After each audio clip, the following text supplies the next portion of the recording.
dapat nikmat sudah dia dapat. Jadi kita buat ibadah sudah tentu akhlak kita kat Mekah, hati kita bersih tu kan. Mak-mak kita pada tempat yang sewajarnya. Bismillahirrahmanirrahim. Assalamualaikum warahmatullahi wabarakatuh. Waalaikumsalam. Nahmaduhu wa nasta'inuhu wa nastaghfiruh wa na'udzu billahi min shururi anfusina wa min sayyiati a'malina. May yahdihillahu fala mudilla lahu wa may yudlilhu fala hadiya lahu. Ashhadu an la ilaha illallah wa ashhadu anna Muhammadan 'abduhu wa rasuluh. Wa qala Allah subhanahu wa ta'ala fil Qur'anil 'azim. A'udzu billahi minasy syaithanir rajim. Laqad kana lakum fi Rasulillahi uswatun hasanah liman kana yarjallaha wal yawmal akhir wa dzakarallaha katsiran. Sadaqallahul azim. Wa qala an-nabiy sallallahu alaihi wasallam la yu'minu ahadukum hatta akuna ahabba min walidihi wa walidihi wan nasi ajma'in atau kama qala nabiy sallallahu alaihi wasallam. Apa khabar tuan-tuan? Alhamdulillah, syukur kepada Allah, kita bersua di surau Istiqlal. Al-Istiqlal. Al-Istiqlal, betul tak? Present 14, masya-Allah, yang saya dan kita semua raikan, guru yang kita cintai Al-Fadil Ustaz Jafri Al-Mahmudi, masya-Allah, barakallahu fiik Ustaz. Barakallahu fiik. Apa khabar? Baik, alhamdulillah. Walaupun lambat sedikit, minta maaf tuan-tuan. Baik, sebelum kita malam ni insya-Allah tuan-tuan, ini adalah program yang berlangsung dibawakan anjuran daripada geng Surau Putrajaya ataupun kita sebut Pertubuhan Penggerak Dakwah Putrajaya. Sebelum saya menyerahkan malam ni AJK dah kos, saya pun ada kuliah. Apa nama kau ulangan? Saya kerana perjuangan bersama tim saya, geng Surau Putrajaya ini, saya batalkan kuliah saya. Jadi kita raikan, ini antara murabi kami, Ustaz. Jadi saya nak terangkan sebelum kita masuk topik malam ni, masya-Allah tabarakallah, Ma'al Hijrah dan juga sempena sedekat geng Surau Putrajaya dalam arena dakwah di Putrajaya. Insya-Allah. Baik tuan-tuan, sebelum tu saya ingin menerangkan secara umumnya geng Surau Putrajaya, mungkin ada yang dah kenal, ada yang mungkin baru nak berkenalan dengan kami, masya-Allah.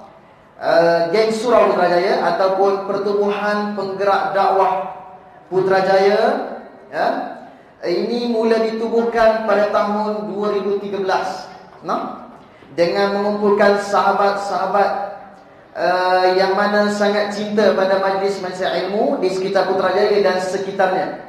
Dan kami memulakan langkah mengatur dengan mengadakan pelbagai aktiviti kuliah majlis ilmu dengan menjemput asatizah dari pelbagai tempat. Dan bermula daripada saat itu 2013 itu tuan-tuan, Putrajaya kami telah menggelarnya ataupun kita akan telah mengangkatnya sebagai wilayah ilmu yang disebabkan sumbernya majlis-majlis pengajian ilmu. Dan untuk ketahuan tuan-tuan, masya-Allah, tujuan utama geng Surau Putrajaya ini juga adalah untuk selain daripada kuliah-kuliah, kita juga menyampaikan informasi dakwah dan juga menyediakan medium seperti poster, live Facebook secara langsung dan rakaman kuliah-kuliah di sekitar Putrajaya. Subhanallah. Dan hari ini pun kita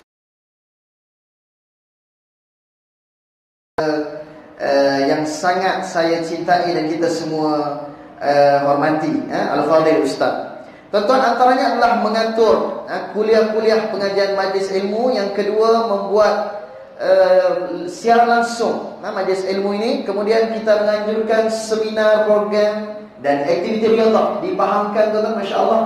Malam ni pun kita ada riyadhah selepas Isyak. Jadi saya pun pendakwah. Jadi saya tak boleh pegang mic ni, lama nanti sakit. Saya seorang pula.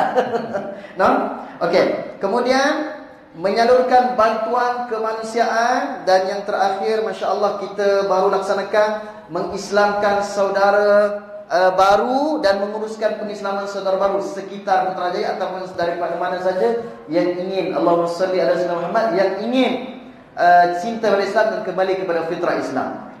Itu saja. Allahumma salli ala sayyidina Muhammad. Dan saya tanpa buang masa, Allahumma salli ala sayyidina Muhammad, kita sambung tuan-tuan. Dan alhamdulillah kita sudah pun melangkah separuh bersama dengan dalam bulan hari ini adalah 8 Muharram, subhanallah. 8 esok 9, betul?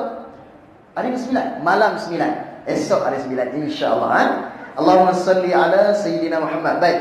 Jadi tanpa buang masa, Allahumma salli ala sayyidina Muhammad, saya teruskan Allahumma salli ala sayyidina Muhammad dengan menjemput al-fadhil ustaz. Allahumma salli ala sayyidina Muhammad. Tajuk kita Hijrah 1445 Hijrah.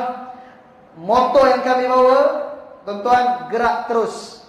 Gerak terus ni bukan kita kena bergerak ustaz. Kita kena, Allahumma salli ala Muhammad, kita kena teruskan dakwah. Kita di akhir zaman, masya-Allah, kita ni umat harapan Nabi sallallahu alaihi wasallam. Kita lah jatuh bangun agama ini kita. Kalau kita tak buat dakwah, maka siapa lagi nak buat dakwah? Masya Allah. Jadi saya tak perlu nak banyak urai. Saya minta Ustaz urai. Allahumma salli ala Muhammad. Soalan pertama, bagaimana Ustaz? Seminit atau 2 minit je Ustaz? Sebab kita masa pun singkat.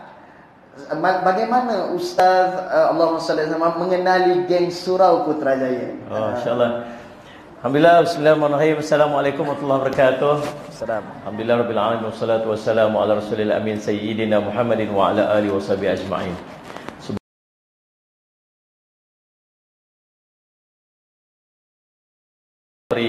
Wa lunuqdatan min lisani yafqahu qawli, amma ba'd.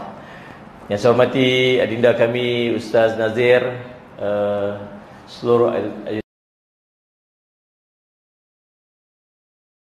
sahabat-sahabat penggerak Salih Asmat GSP Geng Surau Putrajaya, para asatizah, ulama, ibu-ibu, ayah, tuan-tuan sekalian, alhamdulillah. Semuanya bermula 2012 yang lalu. 2012, dah 11 tahun yang lalu lah. Ada seorang sahabat saya, nama dia Faizal. Dia duduk dekat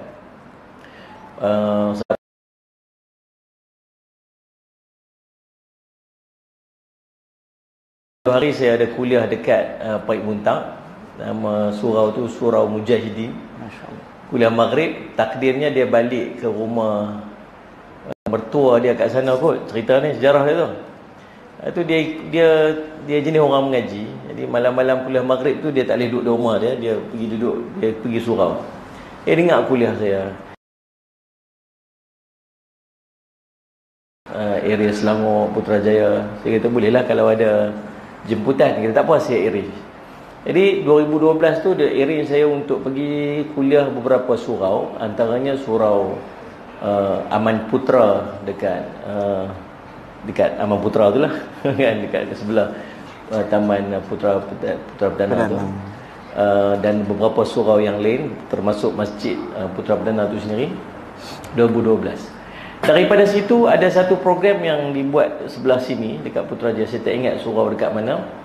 Saya berjumpa dengan sahabat saya, nama dia Salih Muhammad, kita panggil dia Syah lah. Syah Abu Dhani waktu dia punya nama Facebook dia. Syah tak tahulah ni pergi mana. Sibuk dia ni dengan khidmat kepada Tuan Guru, Presiden dan Salih Muhammad, pimpinan PAS lah. Jadi subhanallah, dan dialah yang waktu tu offer diri dia untuk jadi PA saya. Dan daripada situlah banyak program-program yang berlangsung di sekitar Putrajaya ni. Dan antara yang istiqamah sampai ke hari ni ialah di Surau Putra Al-Amin. Apa tu yang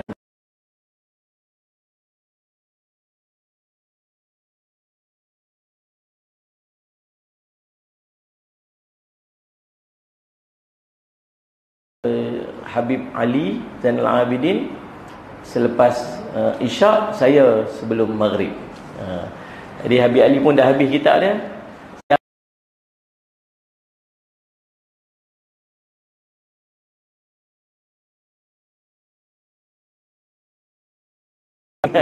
Program sebagainya Sayyid Muhammad, dan di situlah. Jadi Sejarahnya bermula 2012. Kemudian Ustaz Muhammad, saya berkenalan dengan sahabat-sahabat saya. Ada Acan,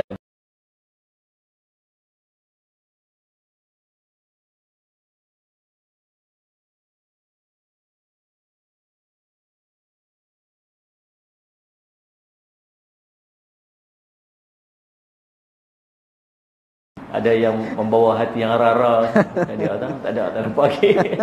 Sebagainya. Jadi semalam semat dan nu ada sahabat-sahabat saya daripada Taman Melawati, Masya-Allah. pun ada Al-Wasahlan. Ini semua start daripada sinilah. Dan semalam semat dan saya harap supaya Allah panjangkan usia-usia kita semua untuk terus menyampaikan dakwah, untuk terus berada dalam masyarakat, membimbing masyarakat jalan agama ni sampai bila-bila, sampailah salih alaihi Muhammad dan kita jadi manfaat kepada umat. Waktu Allahumma salli Muhammad, kalau nak kira waktu saya di rumah dengan waktu saya di jalan ni, rasa macam waktu di jalan ni jauh lebih banyak lagi daripada waktu di rumah. Kan anak-anak besar tu macam itulah, orang duk main madrasah, ustaz tak ada macam tu kan. Sebab kita ni sentiasa on the move. Tapi tuan-tuan sekalian, tuan-tuan doa-doa lah supaya Allah berikan kesihatan, keafiatan, keselamatan. Nah, Salih Muhammad. Macam tadilah saya ni sewa ambil hotel dekat kata Putrajaya. Lupa kata Putrajaya ni luas. Kita ambil hotel dah ambil kat Putrajaya dekat sikit, dia nak pergi apa semua. Kita pun petang tadi pun ada shooting beberapa untuk media sosial apa sebagainya. Jadi duduk adik-adik apa dia ada masuk maghrib, tak apa, dekat je bunyi pun. Dekat kameraman tu kita beritahu lah dekat je, tak apa. Dia masuk waktu maghrib dah. Tengok tu dia dekat setengah jam. Tu yang jadi kelang kabut tu. Bawa kereta sendiri pula kan, sampai Tang Simpang salah jalan pula dah, masuk lorong Kolej pula di atas highway sebagainya. Itulah mujahadah dia, itulah alasan dia main lambat tu. Jangan marah lah. Dia main lambat, dia habis lambat sikit. Boleh lah tu?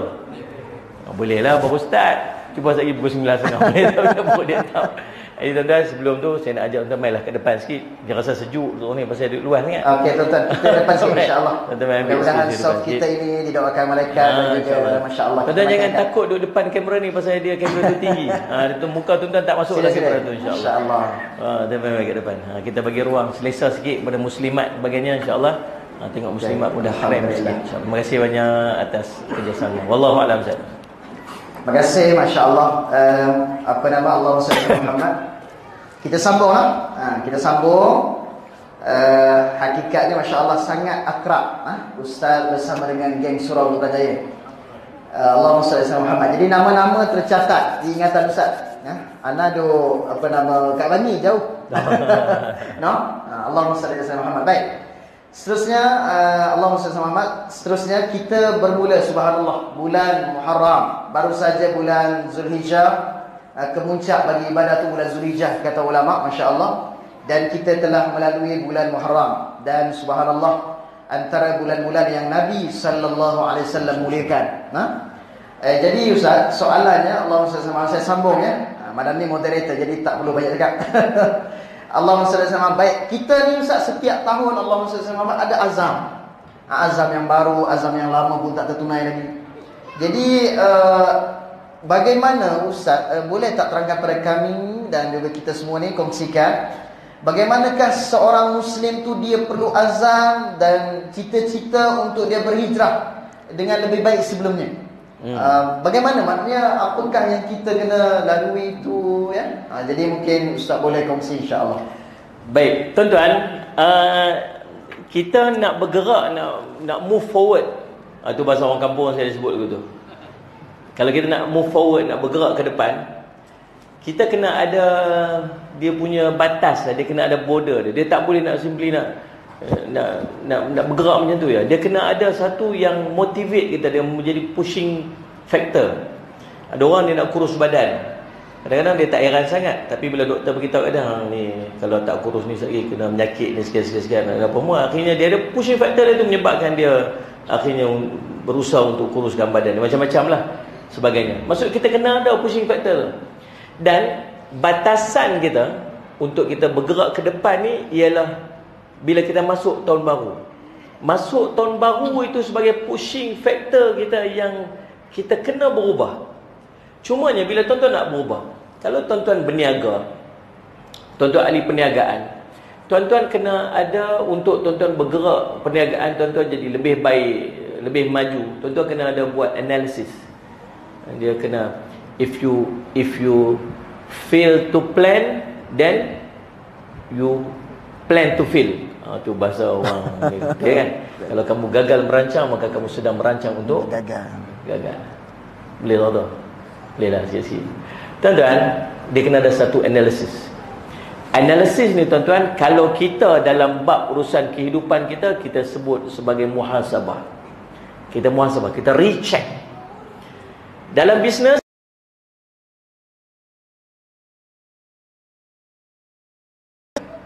nama dia SWOT analysis.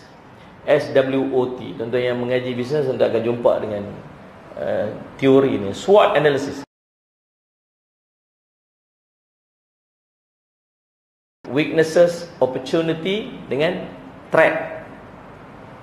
Sama kita nak berubah dalam hidup kita ni tuan-tuan, nak berubah jadi lebih baik. Tuan-tuan, nombor satu, tuan-tuan kena tengok salli ala Muhammad, Allahumma salli Muhammad, strength. Apa kekuatan yang kita ada untuk kita berubah jadi baik? Tuan-tuan duduk kat Putrajaya ni, di antara kekuatan ni tuan-tuan ialah surau dan masjid kita di Putrajaya ni sangat aktif. Aktif tuan-tuan. Saya duduk bayang bila saya duduk bila saya mai ke Putrajaya ni tuan-tuan, kita tengok apartmen, kita punya rumah-rumah, kawasan perumahan kita ni, berapa blok ada ni? Sini berapa blok ni? Berapa blok? 2 jam. Kita baru semangat ni nampak kata 6 17. 2 jam Ustaz, 2 blok. Tak apa 2 blok. 2 blok. Berapa tingkat dah? 17 tingkat. Berapa? 17 tingkat. Satu tingkat dah berapa rumah? 16 pintu. 16 kali 17 kali 2 berapa? Teruk juga betul-betul empat-empat. Berapa? 500 rumah. 500 rumah. Kalau 10% daripada, kalau 500 rumah, satu rumah ada 2 orang lah, dah 1000. Betul ni? Tapi ada tak rumah, satu rumah 2 orang je? Lebih 3-4 orang tuan-tuan sekalian. Kalau 4 orang tuan-tuan, satu rumah dah ada, ni average out lah, satu rumah 4 orang dah ada 2000. 10% turun main masjid tuan-tuan sekalian, dah 200 orang dekat dalam satu surau. Betul tak? 20%? 30%? Maksudnya tuan-tuan, macam mana pun kita susun program dekat masjid, macam mana hebat pun, yang akan mai ke surau dan ke masjid hanya 5% saja. Bahkan lebih kurang daripada tu. Ramai lagi yang tak turun. Dia ada strength tu, dia ada kekuatan tu, tapi dia tak mau rebut kekuatan tu untuk dia berubah. Sebab salah satu daripada kekuatan untuk kita berubah tuan-tuan tahu apa dia? Salli ala Sayyidina Muhammad, teman yang baik. Kadang-kadang yang kita boleh main ni kadang-kadang bukan sebab kita nak main. Tahu malam ni ada program. Daripada pagi tadi duk zikir dah. Nak pi. Itulah zikir daripada awal subuh dia ni. Tapi sekali orang kata apa, kalau pi sekali orang kata apa. Saya macam-macam duk plan. Dua harap sekali ada kot orang telefon. Malam ni jom buat. Dua harap yang tu je. Dua harap bini kata apa, abang jom kita pergi shopping malam ni. Dia nak guna alasan tu untuk dia tak main malam ni. Tapi kalau tak main sekali orang kata apa, kalau duduk kat rumah duk zikir tu. Tak ada telefon, kawan-kawan ada telefon. Jom kita pergi malam ni ada program. Kita pun malu alah dengan kawan tu, akhirnya kita sampai. Tuan-tuan perasan ataupun tidak, urusan ibadat kita banyak dipengaruhi dengan orang di tepi kita. Sebab kita kena ada kekuatan tu. Tuan-tuan, qiyamul lail, kadang-kadang qiyamul lail kita bukan pasal kita, pasal isteri kita. Kadang-kadang kita pergi masjid bukan pasal kita, pasal kawan sebelah rumah kita. Kadang-kadang kita baca Quran bukan pasal kita, pasal kawan kat pejabat kita. Kita malu kat orang ni, kawan ni ajak kita, kawan ni bagi tahu kat kita, kawan ni tegur kita. Benda-benda tu yang duduk dalam sekeliling kita, itulah strength kita untuk kita buat ibadat. Recognize strength tu. Cuba kenal pasti strength tu dan pegang dia elok-elok. Kalau strength itu kawan kita, pegang dia jangan lepas. Kalau strength itu surau kat tempat kita, pegang dia jangan lepas. Kalau strength, tuan-tuan faham maksud saya ni? Apa ni macam tak faham je. Macam belum macam tu. Ni, cari strength tu dan pegang dia elok. Sebab tu Sayyidina Umar kata apa? Kalau kamu, Allah kurniakan kepada kamu kawan yang baik, kawan yang saleh, pegang dia erat-erat jangan lepas. Tuan-tuan, Nabi SAW sebut, Sallallahu alaihi wasallam. sallallahu alaihi wasallam Muhammad, la hijrata ba'dal fath, walakin jihadun wa niyatun, atau kama qala Rasulullah SAW.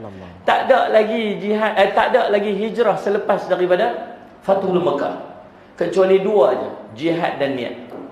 Dalam hijrah Nabi sallallahu alaihi wasallam, Nabi sallallahu alaihi wasallam ditemani oleh Sayyidina Abu Bakar radhiyallahu anhu. Sayyidina Abu Bakar teman Nabi sallallahu alaihi wasallam. Boleh tak Allah nak bagi Nabi sallallahu alaihi wasallam jalan seorang-seorang? Boleh tak? Boleh tak Nabi nak pergi seorang-seorang? Boleh. Dalam peristiwa Isra' Mi'raj, Nabi ditemani oleh malaikat Jibril. Dalam peristiwa hijrah, Nabi SAW ditemani oleh Sayyidina Abu Bakar radhiyallahu anhu. Dalam peristiwa Taif, siapa teman Nabi SAW peristiwa Taif? Zaid bin Harithah radhiyallahu anhu. Tengah forum siapa teman? Ustaz nanti teman saya. Contoh. Tuan-tuan sallallahu alaihi Muhammad nak seolah yang nak bagi tahu dekat kita bahawa sallallahu alaihi Muhammad dalam apa sahaja perjuangan, perjalanan kita untuk dakwah, untuk ibadat, untuk urusan apa, kita perlukan kepada teman. Kita perlu teman. Nabi SAW sebut dalam hadis, Nabi kata, Allahumma salli ala Muhammad, al-mar'u ala dini khalilih falyanzur ahadukum. Kata Nabi SAW, Allahumma salli ala Muhammad, seorang itu akan duduk di jalan agama, jalan kehidupan. Din ni maksud cara hidup. Saya sebut, din dalam agama ialah urusan kehidupan kita beragama. Seorang itu akan duduk. Maka perhati oleh kamu dengan siapa kamu berteman rapat, sebab dia akan bagi influence, dia akan bagi pengaruh dalam urusan kehidupan kita. Faham kan? Cumanya bila nak berteman rapat ni, tuan-tuan, dia jihad dan niat. Maksud apa? Dalam kita nak berteman rapat, pasal apa? Kawan dengan dia. Saya kawan dengan Ustaz Nazir pasal apa? Pasal dia dia ada ilmu. Dia orang dakwah. Malu saya bila saya tengok dia pergi dakwah dengan orang, tiba-tiba saya duduk di rumah seorang-seorang.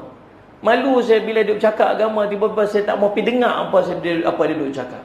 Dia ada pengaruh dalam hidup saya. Maka saya berkawan tu tak lain sebab kerana Allah. Saya kawan dengan Acai pasal apa? Sebab dia duduk belanja saya makan. Tak juga. Sebab dia belanja juga lah. Saya lepas kuliah selalu pergi dekat mana? Dekat nasi lemak royal. Tu mampot kan. Biasanya tuan-tuan sekalian, biasanya orang belanja makan. Tapi bukan pasal itu. Tak. Pasal kerana Allah. Kerana Allah. Saya berkawan kerana Allah. Pasal apa kawan dengan Allah? Pasal Allah suruh kawan dengan Allah. Dia bagi influence yang baik dalam jihad, mujahadah. Tuan-tuan nak berkawan dengan orang-orang yang baik, tuan-tuan kena mujahadah. Pasal apa? Pasal cabaran dia kuat. Soleh, orang-orang yang berperanan dalam masyarakat, dia sibuk. Kita kena cari dia, jangan suruh dia cari kita. Pasal apa yang tak jumpa dia lama? Dia sibuk. Pasal apa hang tak pergi kat dia? Pasal apa hang tak ajak dia? Pasal apa tak, Ustaz duduk kat mana ni? Saya duduk apa semua. Ustaz, saya pergi kat Ustaz. Ustaz boleh tak nak jumpa? Sebab kita jumpa orang saleh, kita jumpa orang alim, kita jumpa orang baik, dia akan bagi manfaat kat kita. Tak seduk merajuk dengan dia bila dia tak sempat jumpa kita. Kita pi. Orang utara kata, hemoy atau hemoy. Hemoy ni tebalkan muka. Sebab kita nak ambil manfaat daripada dia. Faham tak ni? Dah langsung untuk ambil manfaat, maka kita akan hilang manfaat. Faham tak Islam?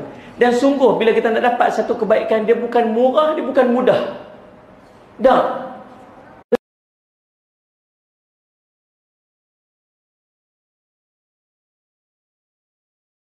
Maka cari, nombor satu dia panggil strength. Cari strength kita apa? Kawan yang baik. Yang duduk kat belakang mungkin ada. Tuan-tuan main seorang kan main dengan isteri. Main dengan isteri.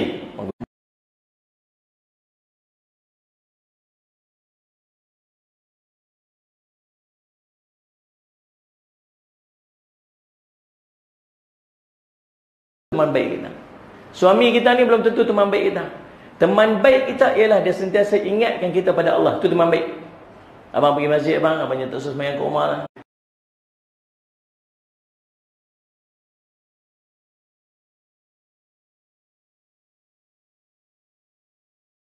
boleh dengar lah. Dengar kat speaker dah lah. Macam lah boleh dengar. Yang buka TV dengan sembang tak dengar. Islam Ustaz Muhammad. Jadi subhanallah, dia kata apa? Semayang kat rumah dah lah, dapat pahala juga, semayang berjemaah apa semua. Dia duk encourage kita untuk tak pi buat baik. Itu bukan teman yang baik.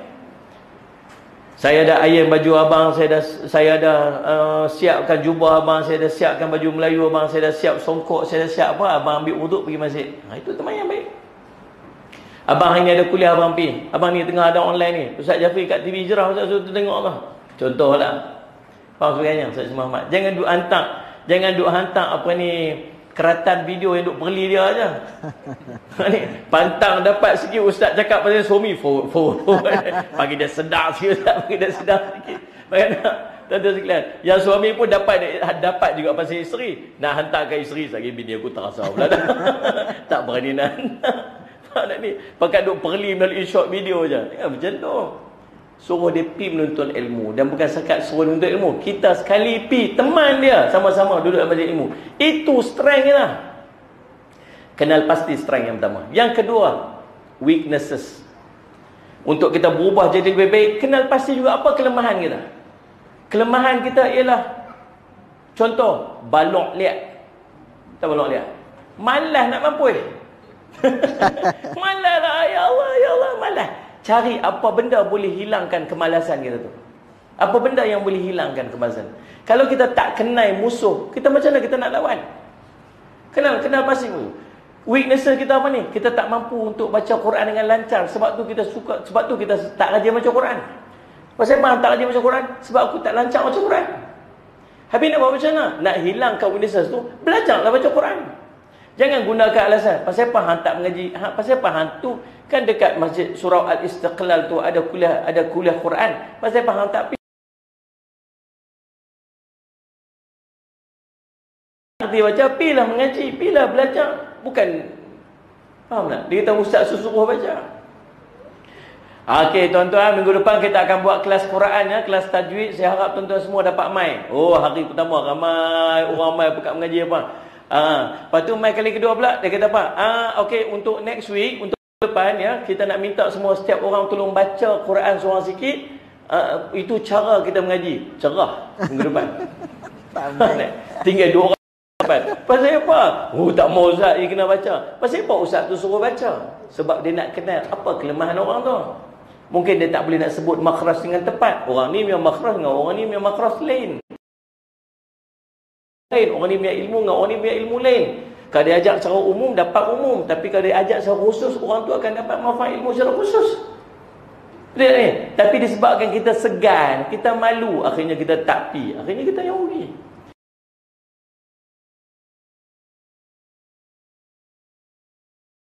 Nak pi. Kelemahan kita mungkin disebabkan oleh pekerjaan kita yang kita sibuk cari jalan macam mana boleh counter kesibukan tu supaya kita dapat ilmu. Kita faham tak? Cari lemah. Yang ketiga, dia panggil opportunity, peluang. Apa peluang yang ada dalam hidup kita yang boleh ubah kita jadi lebih baik? Contoh, majlis ilmu.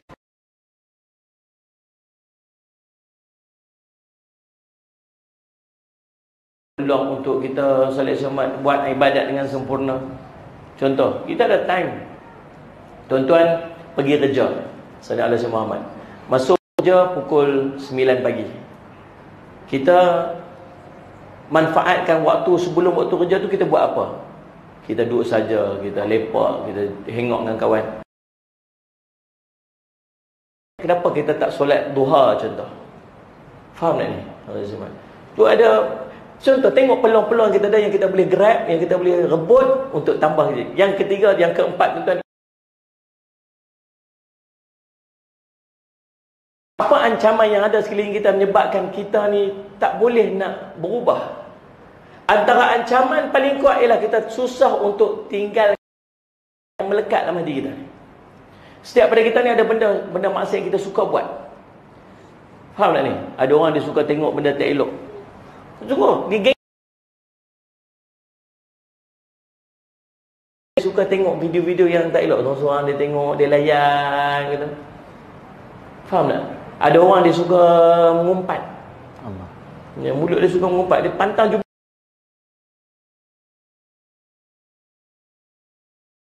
Apa ancaman yang menyebabkan kita ni tak sedap ibadat, kita hilang kemanisan untuk ibadat, kita tak seronok untuk pergi majlis ilmu? Apa ancaman dia? Maka tuan-tuan value balik ni, tuan-tuan buat correction. Sebab saya sebut awal tadi, kalau kita tak kenal musuh, maka kita tak mampu untuk perang. Kita lebih baik, maka tuan-tuan kena kenal musuh-musuh kita ni, dan prosesnya namanya muhasabah. So, bukan sekadar nak berhijrah, bukan sekadar macam orang nak kurus lah. Dia masuk tahun baru,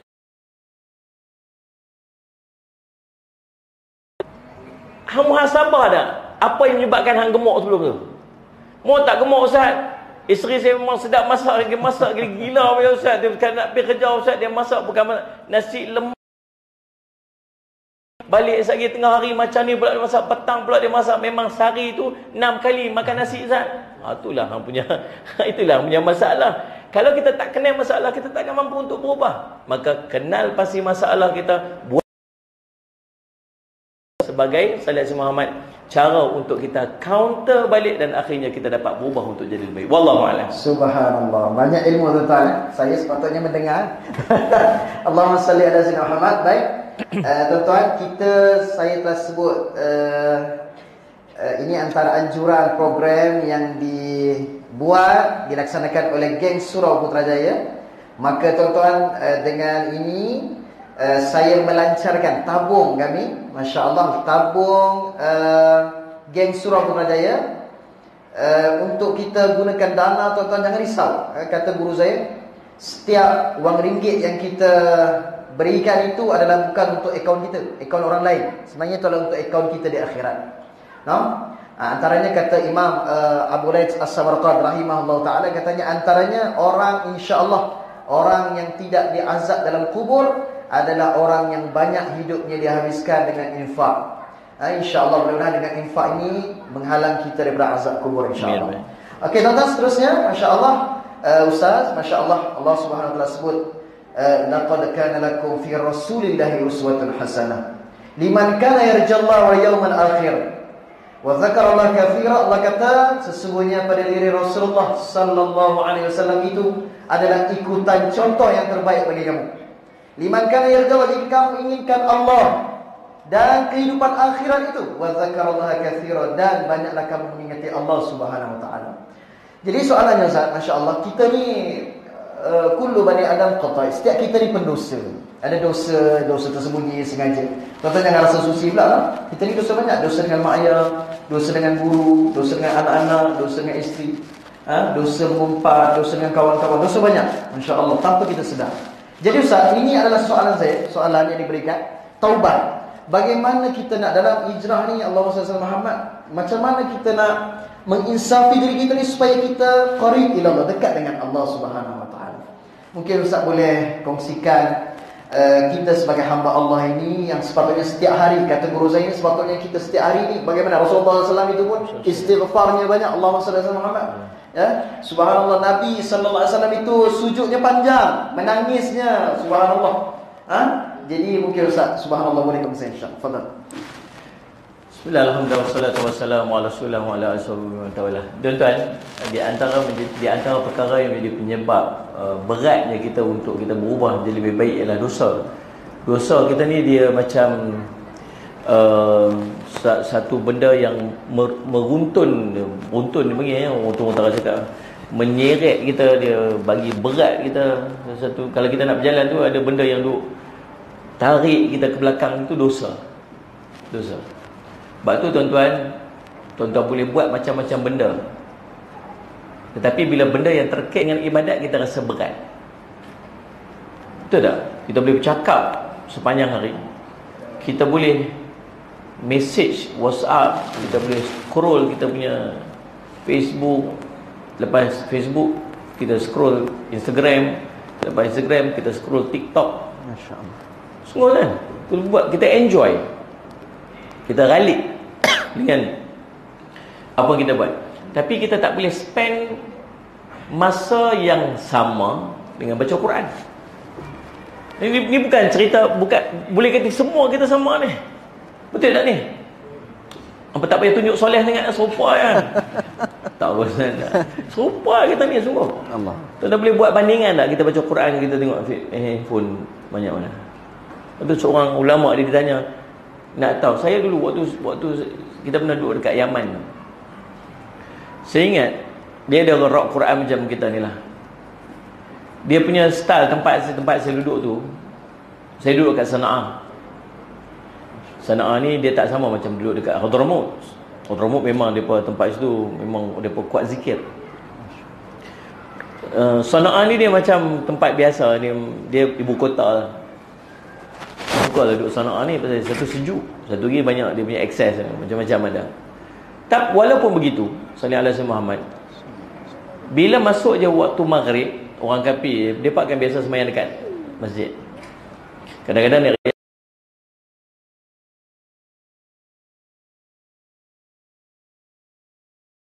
jenis baki-baki besar-besar ni kan, letak handphone ke, letak jam ke, letak dia pun pakai dekat ni kan, dia pakai yang macam pisau tu kan, letak tu okey lagi.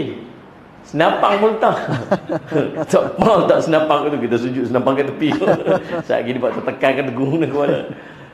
Dan dalam salat Jumaat dia rajin sembahyang jemaah. Kemudian lepas sembahyang jemaah, dia akan ambil Quran. Masya-Allah. Dia akan ambil Quran, bukan cerita yang tua-tua ni. Ni budak-budak ni. Sandar kat tiang, sandar kat tu, buka-buka baca Quran. Dia keliling Quran. Quran ni sampai dah dia panggil apa? Lusuh Quran tu. Pasal rajin baca. Bila kita pergi dekat bus station, tunggu bus, dia boleh buka Quran baca. Subhanallah, subhanallah. Jadi hidup dia dengan Quran. Betul lah ulama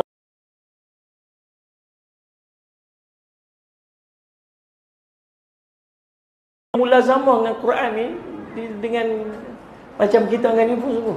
Sekarang ni kalau tuan pergi sekarang dia beza. Orang pegang, kita baca Quran dengan handphone. Saya sebut je. Kita ni bahasa kita ni layman lah, orang biasa. Kalau dalam syariat ni panggil orang awam. Ni orang awam.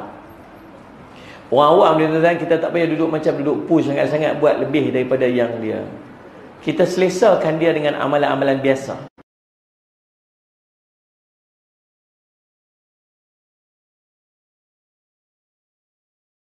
Hal dan ambil Quran yang ada tu, tuan letak, tuan baca.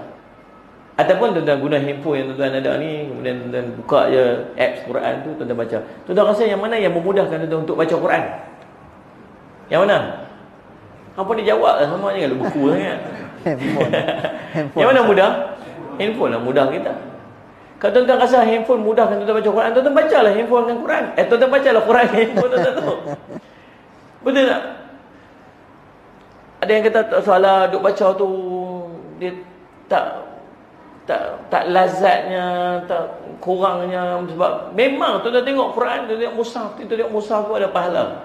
Tuan pegang Quran dengan mushaf tu ada pahala, sebab tuan kena wuduk lagi sebelum daripada tu. Memang banyak pahala dia. Tetapi kalau nak pegang yang tu akhirnya menyebabkan tuan langsung tak baca Quran, saya kata bacalah Quran dengan handphone ni. Tetapi tak sama. Pasal apa? Pasal bila tuan baca Quran di handphone, tahu tak dia main gangguan.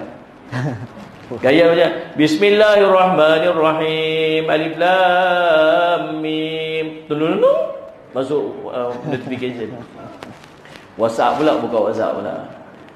Dzalikal kitabu la raiba fihi hudal lil muttaqin. Bini mesej. Tu wajib tengok. Bila dia tengok lagi, masuk notification tu tak apa lagi. Tuan-tuan, baru tengah ada baca lagi. Tuan-tuan sekalian, Allazi khalaqal mauta wal hayata liyabluwakum ayyukum ahsanu amala wa huwal azizul ghafur. Syafiq. Keluar itu. Yang tu jam terus tutup Quran, tengok scroll langsung. Subhanallah. Gangguan dia punya banyak. Masya-Allah. Faham tak? Itulah cabaran kita, dan kita akan susah untuk dapat kelazatan dalam ibadat. Sebab apa? Sebab kita diganggu kiri kanan depan belakang. Allah sebut dalam Quran, syaitan akan main apa? Depan, belakang, kiri, kanan. Allah. Atas bawah tak Allah tak sebut. Allah sebut depan belakang kiri kanan. Pasal apa Allah sebut depan belakang kiri kanan? Sungguh, tuan-tuan bergerak ke depan, syaitan akan main depan, kacau tuan-tuan. Tuan-tuan pergi ke kiri, dia akan main belah kiri, dia kacau tuan-tuan. Tuan-tuan pergi kanan, dia main, dia akan cari jalan supaya tuan-tuan tak buat ibadat. Faham tak ni? Tapi atas bawah dia tak main. Pasal apa? Bila tuan-tuan sujud, duduk, tunduk kepala tuan-tuan, sujud, rapat dahi ke tanah, sujud pada Allah, syaitan tak boleh kacau. Faham? Habis yang atas, tuan-tuan angkat tangan, tadah tangan, doa, minta pada Allah, syaitan tak boleh kacau. Malangnya kita sujud pada Allah pun syaitan duk kacau lagi. Tuan-tuan angkat tangan minta pada Allah pun syaitan duk kacau lagi. Tuan-tuan, syaitan kacau kita rapat. Tahu pasal apa? Pasal iman kita lemah. Tahu pasal apa iman kita lemah? Pasal kita sedang tenggelam dalam dosa dan maksiat. Ancaman kepada orang yang nak berubah jadi baik. Tuan-tuan dengar ni lain. Ini kata Syekh Abdul Qadir bin Abdul Muttalib Al-Mandili dalam kitabnya Penawar Bagi Hati. Dalam bab dosa disebut, dosa kecil boleh bawa dosa besar. Tuan-tuan, Allahumma salli ala Muhammad, ialah bagaimana syaitan mempermain-mainkan kita. Dengan kita melakukan dosa dan kemaksiatan, tiba-tiba Allah tak buka aib dosa kita tu, kemudian dia main dalam hati kita. Kita kata apa? Aku ni orang baik, sebab tu Allah tutup aib aku. Dan dengan perkataan itu, dia ulang lagi buat dosa dia. Tuan faham tak? Adakah waktu tuan-tuan nakai dulu, tuan-tuan buat jahat, Allah tunjuk? Tak juga. Dia waktu kita nakai-nakai dulu ni, buat nakai tak dulu ni? Terus ada tunjuk soleh lagi lah, saya apa kita ni. Kita jahat. Faham ni? Tu kalaulah Tasik Putrajaya tu boleh bercakap tuan-tuan sekalian. Allah. Faham ni? Cuma dulu tak duduk Putrajaya, main duduk Shah Alam. Tu Tasik Shah Alam tu. Ha ni, Tasik apa lagi duduk dah. Ingat tak Tasik apa duduk naik RZ duduk tepi Tasik tu, ingat tak? Kalau Tasik tu boleh cerita apa kita buat dulu tuan-tuan sekalian, ni tak main ni duduk kat masjid ni. Orang sebelah tahu. Waktu kita nakai dulu pun Allah tutup. Tapi sekarang ni kita buat jahat, Allah tutup, dan kita berasa Allah tutup aib kita tu pasal kita baik. Rupanya bila aku duk ubah jadi baik ni, bila aku terbuat maksiat, Allah tutup, orang tak tahu. Aku boleh main masjid lagi. Kan aku buat dosa tadi. Aku boleh main masjid lagi. Rupanya Allah jaga orang buat baik ni, walaupun dia buat maksiat, tapi Allah jaga dia. Syaitan pemain dia. Tahu tak, dengan perkataan syaitan tu dia pegang, apa yang berlaku kat dia, dia akan ulang lagi maksiat dia. Dia akan ulang lagi maksiat dia. Itu tu faham tak saya cerita ni? Ini ujian kita ni, orang yang nak berubah jadi baik. Tuan-tuan, saya selamat. Dah, Allah tutup aib kita bukan sebab Allah nak kita ulang lagi. Sebab sifat Allah, Allah tutup aib kita dan Allah nak kita bertaubat. Kalaulah Allah buka aib kita setiap kali kita buat, next kita tak buat dah, pasal kita tahu kita malu. Faham tak? Habis macam mana? Minta ampun, minta ampun. Buat minta ampun. Sagi terbuat lagi. Minta ampun lagi. Sagi terbuat lagi. Minta ampun lagi. Jangan terpedaya dengan gangguan syaitan, dengan bisikan syaitan. Allah tutup aib hang sebab hang nak jadi baik. Tak.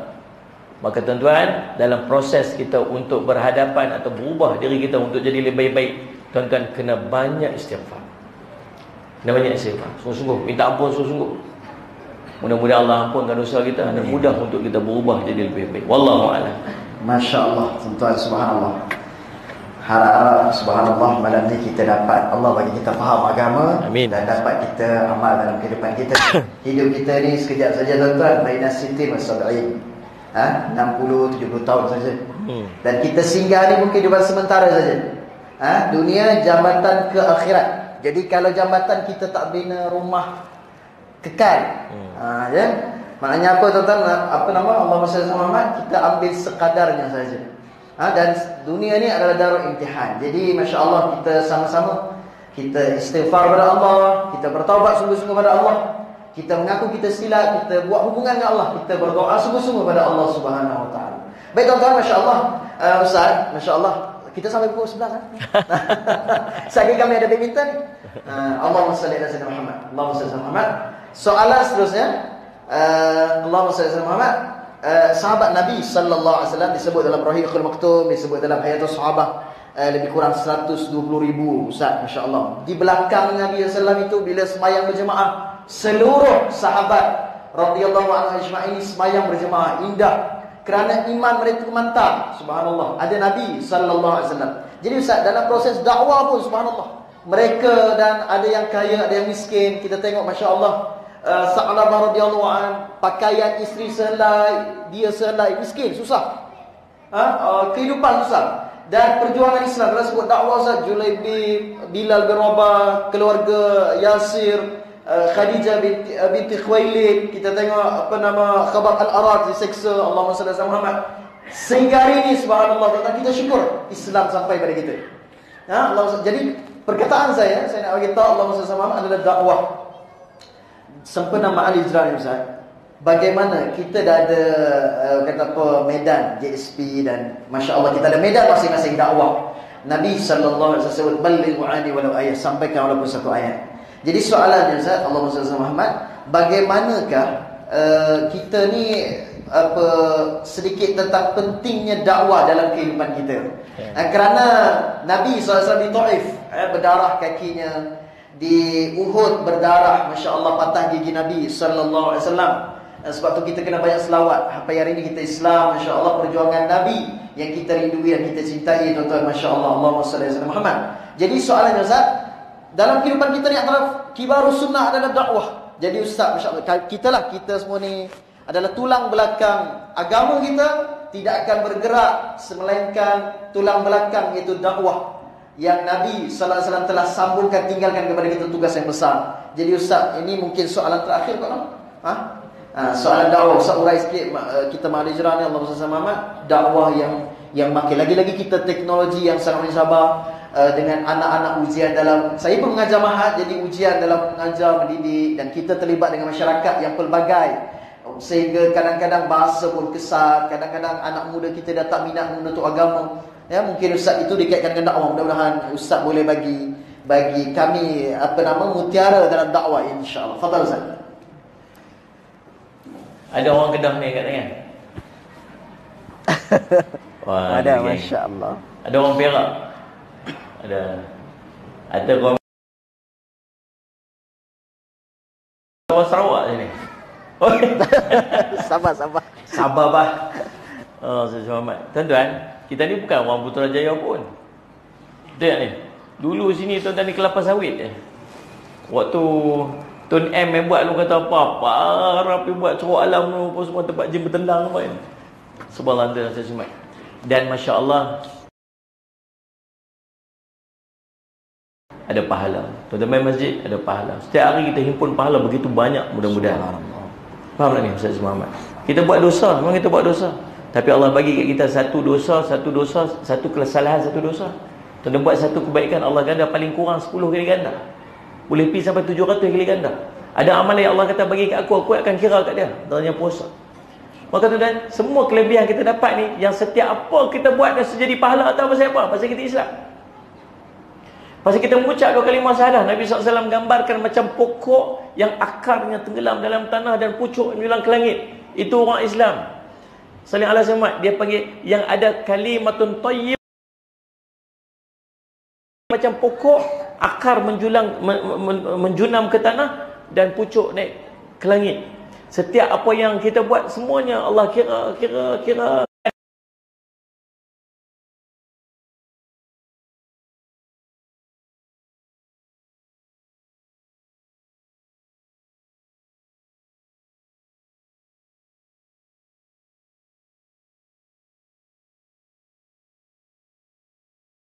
Islam. Dan jasa dia siapa tuan-tuan? Jasa dia sahabat-sahabat Nabi yang terima daripada Nabi kemudian menyampaikan kepada orang.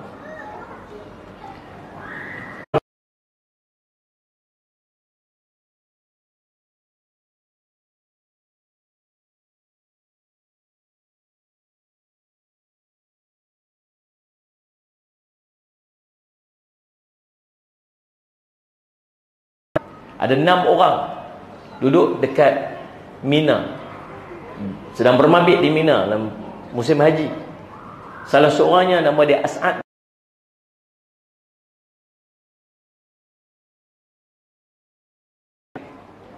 Pi untuk buat haji. Dia bukan orang Islam. Dia bukan orang yang salih alaihi wasallam, sebab dia tak beriman dengan Nabi SAW tu. Haji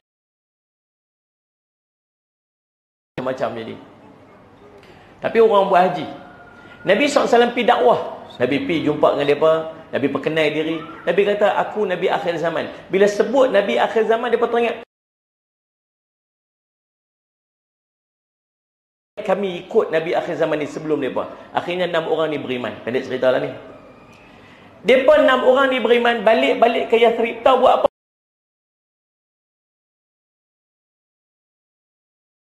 Daurah 2 hari dulu. Tak. Sempat jumpa Nabi SAW sekali itu aja. Tapi balik ke Yathrib, pergi cerita dah. Apa yang mereka cerita? Mereka tak cerita panjang-panjang sebab mereka pun tak tahu.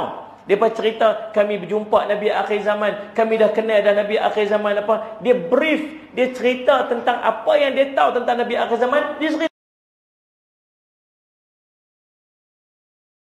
12 orang pergi jumpa Nabi SAW.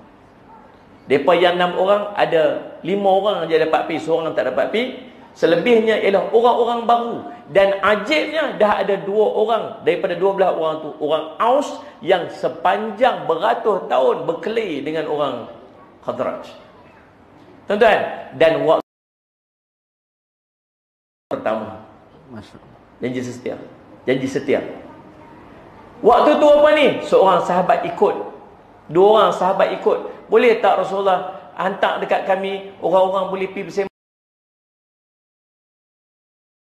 kepada kami, menyampaikan Islam kepada orang yang tak kenal Islam? Boleh, hantar 2 orang. Seorang nama Mus'ab bin Umair radhiyallahu anhu, anak muda terang-tang. SAW lama pun, bila dia masuk je Islam, dia ikut para sahabat pergi ke Habasyah. Kemudian balik kena tangkap lagi apa semua. Sempat duduk dengan Nabi sekejap. Nabi kata, Mus'ab, kamu ikut pergi depa berdakwah dekat sana. Kalau saya lah duduk tempat tu, tahu saya kata apa? Tak mengaji lagi Rasulullah. Saya tak ada ilmu lagi nak cerita apa. Saya tak sempat mengaji lama-lama. Mengaji lama-lama ni, Sayyidina Abu Bakar ada, Sayyidina Umar ada, Sayyidina Osman ada, Khabbab bin Al-Arat semua ada, Sayyidina Bilal ada. Ni sahabat-sahabat yang masuk Islam awal. Sayyidina Ali bahkan duduk dengan Nabi pada awal. Mereka ni lah patut pergi. Kita balighu anni walau ayat, sampaikan daripada aku walaupun 1 ayat. Seorang lagi siapa? Abdullah bin Umi Maktum. Siapa Abdullah Umi Maktum ni? Orang buta. Seorang lagi orang buta. Pi tuan-tuan. Pi. Bila duduk kat sana, salih ala Sayyidina Muhammad, Mus'ab bin Umair duduk dengan As'ad bin Zubair. Tengah duduk dakwah sembang-sembang dengan orang ramai, duduk cerita-cerita tentang Islam. Ada 2 orang pemimpin, orang nombor 1 dengan orang kanan dia. Ketua ni nama Sa'ad bin Mu'az radhiyallahu anhu. Sa'ad bin Mu'az ni salah seorang yang dicalonkan untuk menjadi khalifah selepas Nabi wafat, wakil daripada Ansar. Salih ala Sayyidina Muhammad. Dia ada 3 calon nak jadi pengganti Nabi SAW. Yang pertama, wakil keluarga Nabi, dicadangkan Sayyidina Ali radhiyallahu anhu. Yang kedua, wakil kaum Quraisy, Sayyidina Abu Bakar radhiyallahu anhu. Yang ketiga, calon daripada Ansar, Sa'ad bin Mu'adz radhiyallahu anhu. Waktu duduk dekat sana, mereka ada satu program perhimpunan ramai-ramai kabilah daripada kabilah ni. Salih Somad duduk berhimpun sempat. Kata Sa'ad bin Mu'adz kepada Usaid bin Hudhair radhiyallahu anhu. Dua-dua pemimpin ni. Dia kata dekat Usaid, hampir tengok dekat sana tu, ada seorang budak. Dia mai daripada mana atau mai duk dakwah kita ni bukan-bukan. Suruh kita tinggalkan agama nenek moyang kita. Kalaulah tak kerana As'ad bin Zurarah tu anak saudara aku sendiri akan pergi settle dengan dia, kata Sa'ad bin Mu'adz. Tapi disebabkan dia tu anak saudara aku, lagi orang kata apa pula kat aku. Hang tolong pergi settle sat, wahai Usaid bin Khudair. Usaid bin Khudair, tuan-tuan sekalian, bawa tombak dia, pergi sampai depan Mus'ab bin Umair. Mus'ab bin Umair duduk dua-dua lagu ni. Dia pacak tombak dia kat depan tu. Cak, hai budak, kamu mai jauh-jauh pada sini, kamu mai ke tempat kami, kamu pecah belah masyarakat kami, kamu pisahkan dia antara ibu dengan anak, kamu buat macam ni, baik kamu berambus daripada sini. Kalau kamu tak mau nyawa kamu terpisah badan kamu, baik kamu keluar dari sini. Itu ancaman yang diberikan oleh Usaid bin Khudair. Kalau saya lah duduk waktu tu, kalau saya lah duduk dengan Ustaz aku ni, tiba-tiba dia mai kata kat saya macam tu, tahu saya kata apa kat dia? Tahu saya kata apa? Saya kata okey. Saya pun start motor belah lah. Tuan-tuan, tapi Mus'ab bin Umair ni orang hebat. Dia kata apa? Tuan yang bijaksana, apakah pendapat tuan kalau tuan boleh duduk sekejap, saya cerita apa yang saya bawa. Kalau tuan setuju, tuan terima. Kalau tuan tak setuju, tak apa. Saya tak ada masalah, saya boleh keluar pada sini. Tuan-tuan, tahu apa dia buat? Dia dakwah. Dia cerita apa tentang Islam. Dia baca secebis ayat Quran sahaja. Tuan-tuan, Salih Muhammad, tuan tengok. Kita kadang-kadang ada orang yang tak sependapat dengan kita. Kita kata apa? Dia ni tak boleh bincang ni, Ustaz. Dia ni jenis berkarat, Ustaz. Tak boleh buat bincang dah. Padahal dia mad'u kita. Pasal apa dia menyalahi dia? Pasal apa dia melakukan kemaksiatan? Pasal dia tak reti. Pasal dia tak reti. Bila dia tak reti, apa kita kena buat? Kita yang reti, itulah bagi tahu dekat dia. Kalau dia tak reti dan kita tinggalkan dia, dia akan terus dalam keadaan tak reti dia. Oh, faham ke tak faham ni? Tuan-tuan tahu tak, kalaulah para sahabat Nabi SAW dulu perangainya macam kita lah ni, yang dapat ilmu simpan sorang-sorang kat kita, habis. Apa jadi dengan kita, kita pun tak tahu. Tapi takat mana dia dapat dari kita? Hidayah Allah bagi. Bukan dia yang menentukan orang tu ikut tak ikut. Dah. Mau cerita ikut tak ikut ni disebabkan yang bercakap. Tahu tak siapa bercakap kepada orang Taif? Nabi SAW.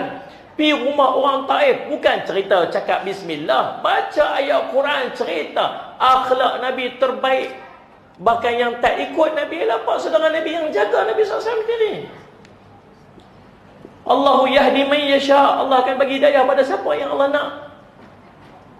Bukan cerita kita nak boleh cerita dia ikut tak ikut. Kadang anak kita tak ikut kita, kadang suami kita tak ikut kita. Abang semayang lah, tak mau semayang dia. Abang semayang lah abang, tak mau. Ustaz boleh tak saya nak bercerai dengan suami saya? Pasal apa? Dia tak mau semayang Ustaz. Itu kalau kau bercerai dia, kau nak biduk, saya kahwin dengan Ustaz lah. Kita ambil telefon Ustaz Nazir. Allah SWT, tuan-tuan. Nah, ajar, bagi tahu. Dia tak mahu nak buat macam mana. Tapi kalau mungkin dengan perkataan kita tu dia dengar, baiklah. Sebab tu Nabi SAW kata apa? Seorang yang mendapat hidayah daripada jalan yang kita tunjuk, itu lebih baik bagi kita daripada dunia dan segala isinya. Seorang yang dapat jalan hidayah, dia dapat hidayah daripada jalan kita tunjuk.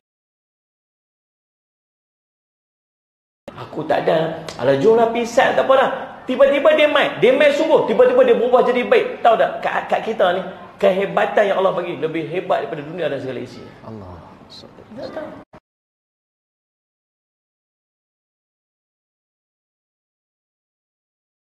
Siapa nangis siapa pula ni? Ustaz, saya berubah Ustaz. Saya dulu jahat Ustaz. Saya buat segala maksiat Ustaz. Apa tu? Saya tak semayang, saya tak apa Ustaz. Lah ni Ustaz, saya berubah Ustaz. Dia baik Ustaz. Saya nak jadi orang baik Ustaz. Saya duduk cerita apa dia buat. Dia bangun qiyam mulai apa semua. Tempoh berapa lama, berapa hari je dia berubah. Tahu pasal apa Ustaz? Pasal saya dapat satu video Ustaz. Ada kawan saya tiap-tiap hari hantar short video kat saya, hantar kemudian saya tak pernah layan short video dia hantar Ustaz. Saya bukan orang jenis tengok agama punya, saya bukan jenis orang agama punya, saya orang disco punya orang. Saya minum arak punya orang. Takkan saya nak tengok kuliah agama. Tapi dia tak pernah jemu untuk hantar short video. Detik saja je saya nak buka satu video saya tengok. Allah. Saya menangis sepanjang-panjang tu Ustaz. Dan mula pada hari itu saya berubah jadi orang yang baik. Saya menyesal dengan apa sebab. Tuan-tuan, yang kita rasa macam tak ada apa. Kita dua hantar video tu, short-short video ni kita hantar kat siapa? Geng-geng kita lah. Grup-grup kita. Grup masjid, grup surau, geng dakwah pejabat, kelab agama, kelab dakwah, kelab sukan, sukan tak. Betul ni? Saya nak tanya, kawan kita yang tak Islam dia tak layak ke dengar Islam pada kita? Jangan duk hantar ni Ustaz, pasal apa? Kalau tu ada orang bukan Islam. Habis orang bukan Islam dia tak layak ke dengar tentang Islam? Dia tak layak ke? Kita faham tak ni? Ada tak kawan tuan-tuan sebelah meja tu orang bukan Islam? Ada tak sebelah meja kita tu orang yang tak pakai tudung lagi? Ada tak sebelah meja kita tu dia pakai blazer besar macam contoh? Oh, faham. Viral tak ni? Viral. Contoh. Tuan-tuan saya cakap tu bagus yang tutup aurat sempurna tu. Isteri saya kata tengok, oh ini tutup aurat sempurna ni. Dia suruh komen dengan dia. Oh tak? Boleh jadi tak kawan kita yang tak Islam tu nanti dia pergi depan Allah, dia kata, ya Allah, kawan saya ni di sebelah, duduk kat pejabat sebelah meja saya, dan dia orang Islam, dan dia tahu Islam tu betul, dia rajin pergi mengaji, tapi dia tak pernah cerita pun Islam kat saya. Hari ni saya tak Islam, saya masuk neraka, khalidina fiha abada, masuk neraka kekal sampai bila-bila pasal dia tak Islam. Tahu pasal apa saya tak Islam? Pasal kawan saya tak pernah cerita pun Islam dengan saya. Allah. Nak jawab apa? Allahu yahdi man yasha, Allah nak bagi hidayah pada siapa yang Allah pilih. Boleh jadi dia masuk Islam, boleh dia tak masuk Islam. Tapi dia dengar daripada kita. Tak, dia tak pernah dengar. Sebab kita kata dah dia bukan Islam, dia tak layak untuk dengar. Lepas tu ada grup orang bukan Islam kita tak cakap. Kita buat program agama, kita tak panggil orang Islam untuk duduk sekali pasal dia kata kita tak layak untuk, dia tak layak untuk dengar.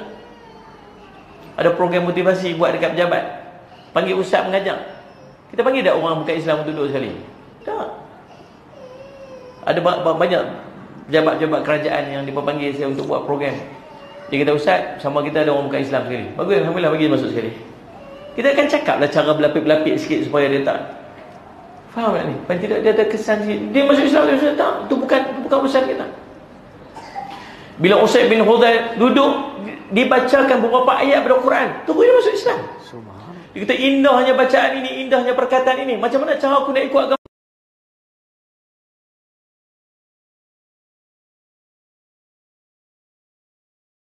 Akhirnya dia masuk Islam. Dia mengucap dua kalimah syahadat. Bila dia masuk Islam, tak boleh buat apa? Ini cabaran ni kat kita. Bila masuk Islam, dia kata apa? Dia kata, tuan, dekat sana ada bos saya. Dia tu lagi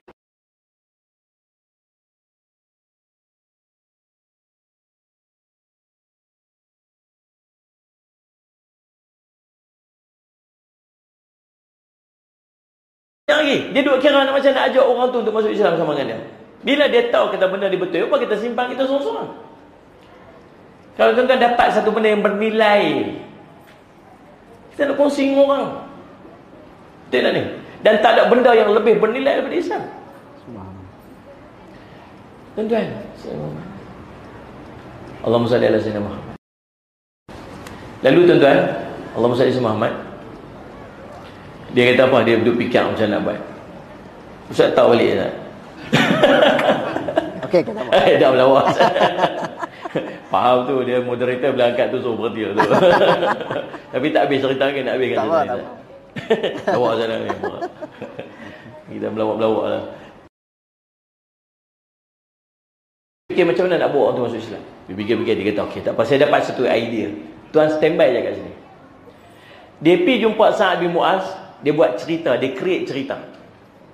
Dia kata, tuan, dia sampai-sampai Sa'ad berkata apa? Macam mana kamu dah halau dah dia? Saya dah cakap dah, apa yang tuan suruh saya cakap, saya beritahu dekat depan. Begitu macam mana, dia dengar tak? Dia dengar, dia nak pergi dah. Cuma satu je saya risau tuan. Apa dia?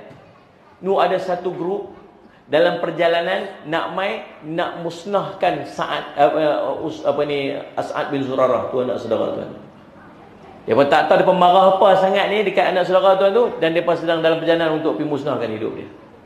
Saya ingat lebih baik tuan pergi untuk tolong dia. Sebab saya takut nanti kalau orang pergi pukul dia, orang buat benda tak elok, yang malunya tuan.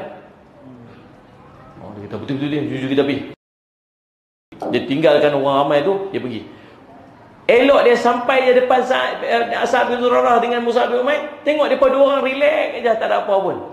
Dia kata kena getah dah aku ni. Nak tipu. Dia kena tipu dah.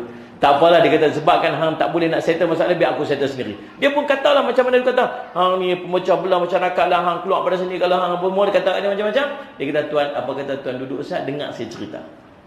Kalau okey, tuan terima. Kalau tak okey, tak apa, saya keluar pada sini. Tuan-tuan, pendek cerita, dia pun masuk Islam juga bila dengar Al-Quran. Subhanallah. Bila dia masuk Islam saja, tahu dia kata apa? Tu kaum aku sedang menunggu aku dekat sana. Tunggu sini. Dia pergi dekat kaum dia, dia naik atas tempat tinggi, dia kata, wahai kaumku sekalian, apa pendapat kamu tentang aku? Tuan orang yang baik, tuan orang yang sempurna, tuan orang jaga kami baik-baik. Tuan orang paling baik pernah kami kenal. Ni geng bawah punya Jack. Ni.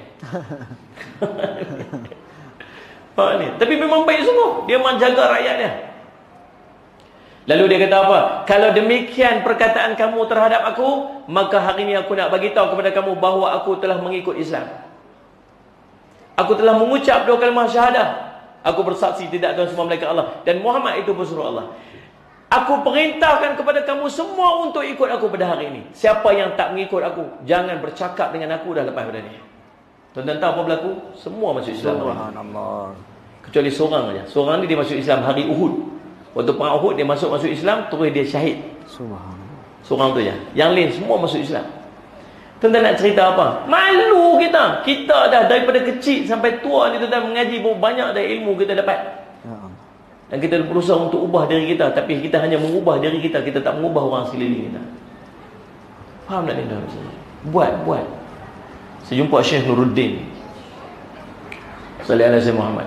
Satu ketika dululah, waktu dia sedang tahnik budak. Saya ingat ni, waktu jumpa kat Pulau Pinang, dia sedang tahnik budak. Ada budak dia tahnik, dia ambil kurma, dia makan, dia buang.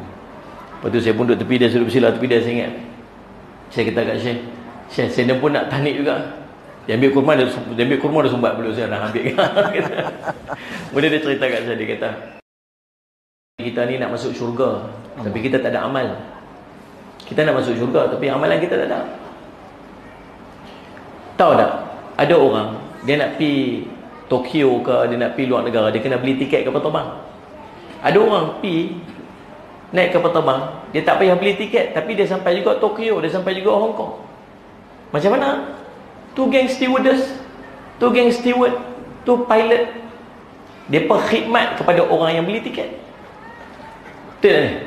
Dia perkhidmat kepada orang beli tiket, maka dia pun sampai ke destinasi macam mana orang yang beli tiket tu sampai. Kita nak masuk syurga, jom kita khidmat kepada orang yang nak masuk syurga. Subhanallah. Kita ajak orang buat amal, bayang duha lah, baca Quran lah, sedekah lah. Mudah-mudahan dengan amal tu dia masuk syurga. Takkanlah kita ni yang ajak mereka, yang tunjuk kat mereka cara nak buat, Allah tak belah kita untuk masuk sekali. Maka itulah peranan kita. Tuan-tuan, untung ada GSP. Apa salahnya setiap orang yang tengok orang yang duk ada ni, bantu share, tolong pemuda. Berapa peruntukan setiap bulan untuk bayar internet? Tak apalah, saya sponsor yang tu. Saya nak buat kerja ni, saya tak boleh. Apa keperluan-keperluan mereka? Mungkin satu hari nanti mereka perlukan kepada van untuk bergerak. Tuan-tuan buat collection, beli van sikit. Amin. Buat tuan-tuan. Alah, sebiji van, tuan-tuan collection seorang sikit dia, tuan-tuan boleh beli sebiji. Dia buat kerja dakwah, dia keluar, dia tinggal di keluarga dia. Allah. Kita tak mampu buat macam tu, tapi dia pun buat. Kita buat apa? Kita tumpang. Tumpang je. Saya bergerak kereta saya tuan-tuan 10,000 km sebulan. Ni yang buat kereta saya Khairul ni.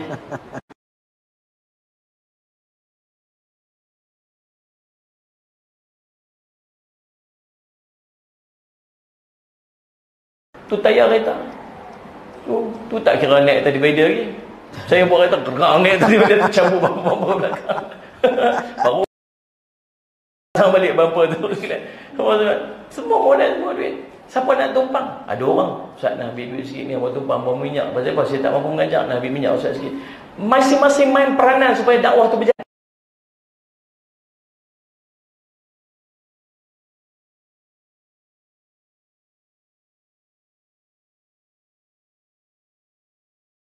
Ada orang jadi bumbung, ada orang jadi tingkap, ada orang jadi lantai, ada orang jadi dinding. Jadilah sebiji rumah. Kalau semua orang jadi bumbung, siapa nak di lantai? Kalau semua orang jadi tingkap, siapa nak di dinding?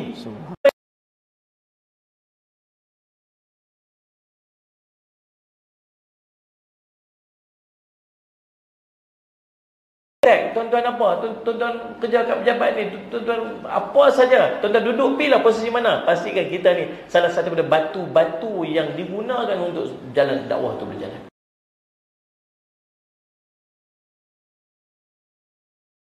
Kita nak tumpang orang masuk syurga. Mudah-mudahan jadi manfaat. Saya minta ampun, minta maaf salah dan silap. Kita minta maaf terlajak dekat 9.30 forum macam tu. Kalau berhenti masuk isyak tu nama dia kuliah maghrib.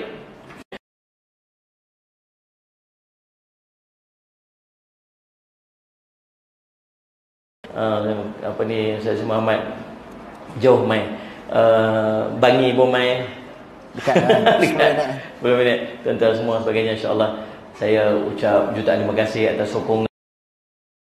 Terima kasih bagi pihak GSP. Kalau tanpa sokongan daripada tuan-tuan, kita dah tak sampai satu dekad ni. Bukan sedekat. Dah 10 tahun.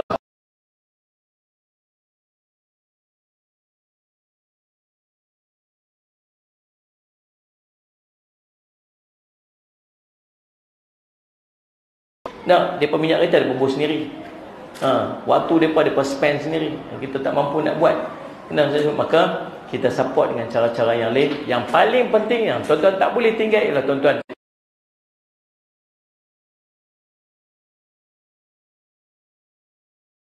dalam masyarakat, khususnya di Putrajaya ni, insya-Allah. Wallahu a'lam. Alhamdulillah, subhanallah, tuan-tuan, masya-Allah. Terima kasih, jazakallahu khairan katsiran.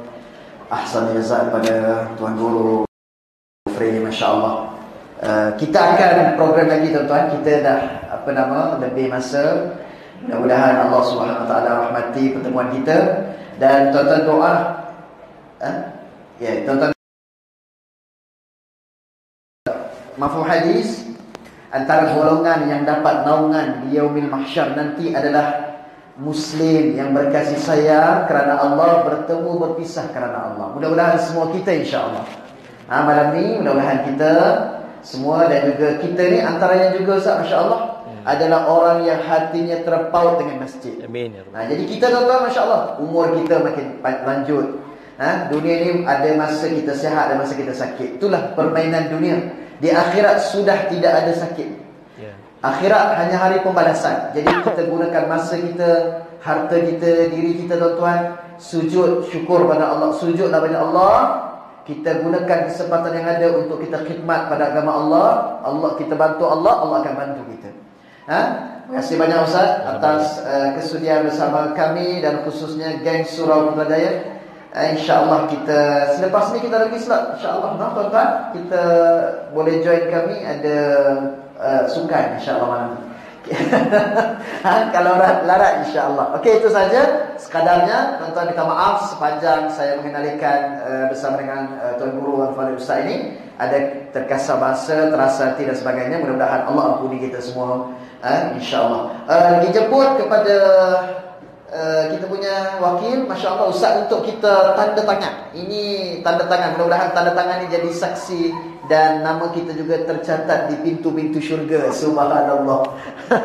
Okey, silakan, insya-Allah. Saya kat mana? Bismillahirrahmanirrahim. Ada gambar mana tak? Gambar mana boleh saya? Bismillahirrahmanirrahim. Alhamdulillah, baik, masya-Allah.